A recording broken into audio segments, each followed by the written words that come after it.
What's up, everyone? It's time for another 5-minute bit of driving wisdom. We are continuing the series, Does God Exist? Does God Exist? Part 3. We're going to get into the meat of it. It's going to get deep. It's going to get dirty. It's like Rocky 3, where he's facing Clubber Lang. If you like this content, go to Darren Keim on YouTube. Like, subscribe, share. Okay, so, does God exist? We've talked about how we all exercise a level of faith. There's certain things that are outside of the boundaries of science that we can address that are, but we don't know how to address them with science. So they will exist. They could exist, even if science can't validate it. I'm going to start things off with a quote from the OG, the GOAT, Jesus Christ. Now, I'm not using this to prove my point. I'm using it to show the difference between the 2 points of view. So what Jesus says in John chapter 3, he says to Nicodemus, who is a religious leader, he says, unless one is born again, he cannot see the kingdom of God. So Nicodemus asks, Rabbi, how are we supposed to be born again? Are we supposed to pass through our mother's womb again?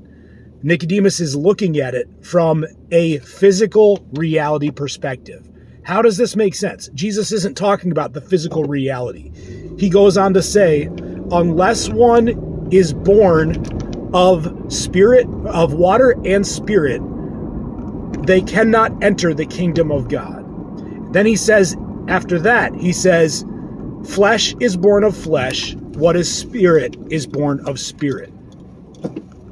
And he also makes the little distinction. If you look, when he says what is born of spirit is spirit. What is born of spirit, the first spirit that he addresses is with a capital S. The second one is spirit, the smaller s. What Jesus is doing is he's making a very profound point, a realization that if you grasp it, once you see it, you can't really unsee it. And he's making the assertion that there are two different forms of reality that are coinciding with each other. One of them being the physical reality that we live in, the flesh, and the other one being the spirit realm. And he's claiming that God is spirit with a capital S. So the kingdom of God, if you want to know it, you must be born into a new understanding of what reality really is. That it's not just a physical location where we are right now, but there's actually a spiritual realm that is intersecting through it, that's running beneath it or within it, that is fueling it, that is giving that physical existence all of its purpose, all of its point. Okay, so the reason why I bring that up is because that's essentially the big difference, I think, in the two camps. If you believe in a higher power, or if you don't believe in a higher power. If you don't believe in a higher power, you have to believe that everything that there is answerable and only answerable within this three-dimensional physical reality that we live in. And it has to be that way because according to your own worldview, there can't be anything else beyond it. Because, and it's as if these people that, if you believe that science is the answer, science can only address the three-dimensional reality that we are in, that we are able to observe with our five senses. Touch, taste, smell, sound, sight, all of these things. That's the realm in which we are able to employ science to use to give us the certainty that we look for. So if you're playing by the book, science only takes you so far as what your five senses in the physical reality allow you to go. That's strictly, if we're being strict about it, that's where science comes in. It allows us to observe, to experiment, to test things that we are able, like tangible items. So the spirit realm Okay, let's wait on the spirit realm. Here's what you are confined to if you are if you are a naturalist. In other words, everything arose naturally. There is no higher power. There is nothing other than what we see and what we observe. The naturalist has to explain, they have to believe that everything from the beginning, from the Big Bang onward, was all coincidental. It was all random. It all built on top of each other until we got where we are with rock solid laws of physics in place that are governing the celestial bodies in the universe. And then once you get to Earth, all of the processes that took place to promote a rock that had a bunch of different physical matter elements on it that had no self-awareness whatsoever, they have all gradually, over billions of years, evolved into what we see and what we know right now. The naturalist must explain how physical matter, stardust, call it whatever you want, all of these things coalesced together to allow physical matter to become self-aware. At some point, consciousness arose. In other words, physical matter learned how to think. Somebody that does not believe in the existence of a higher power has to live with that and come up with an adequate explanation for how it got to be.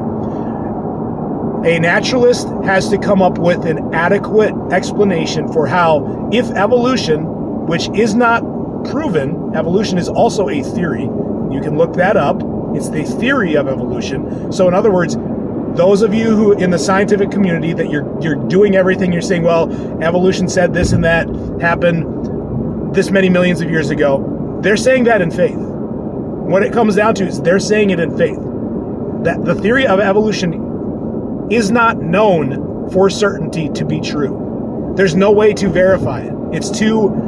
We don't have billions of years to step back and with our eyes to observe it.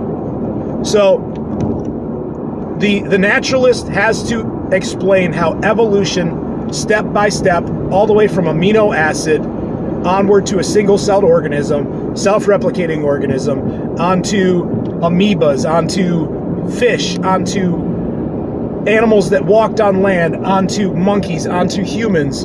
All of these steps happened without a hitch, where one built on the other without any guidance through everything. So those are the things that you have to live with. Now, let's plug in. I know I'm going way over on this, but I might as well keep going since I'm on a roll with it. Now let's look at the camp that believes in the higher power. Let's plug in what Jesus said about a spiritual realm running through everything. All of a sudden, where did consciousness arise from? Where did life arise from? Because if you're the naturalist, you also have to explain, how did life come out of nothing? Where did it come from? They don't have an adequate explanation for this.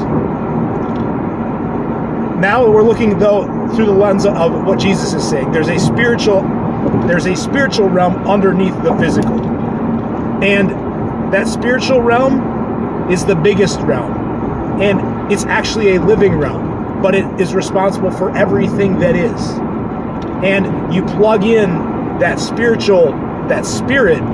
into physical matter. So it's no longer a physical object accidentally discovering how to live, move, and breathe. It's actually spirit penetrating in through the physical realm, manifesting itself into physical reality because they intersect with each other. I think that's the best explanation for how life exists.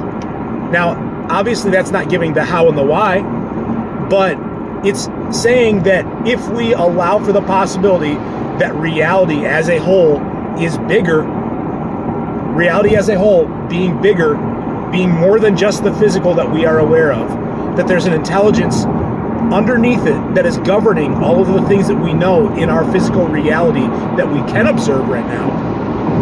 All of those things working together,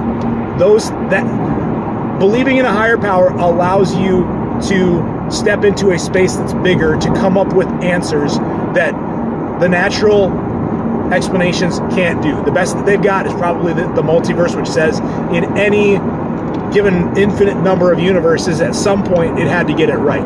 Which to me, that's like basically as they would say that if I say God made it to every answer or to every question, I would say that saying, well, the multiverse had to do it at some point. I think that both of those are equally as lazy as each other. So I'm going to leave it at that. We'll get into it more tomorrow again. To wrap it up, the higher power, those that believe in the higher power, understand that there are two separate realms. There's a spirit realm and there's a physical realm. And one feeds into the other, gives it its life. The other believes that everything rose randomly, accidentally, without purpose, and it happens to work out that we are where we are. If you like this content, go to Darren Keim on YouTube. Like, subscribe, share. I'm looking forward to getting into more of it tomorrow. And until then, I will see you tomorrow. Bye.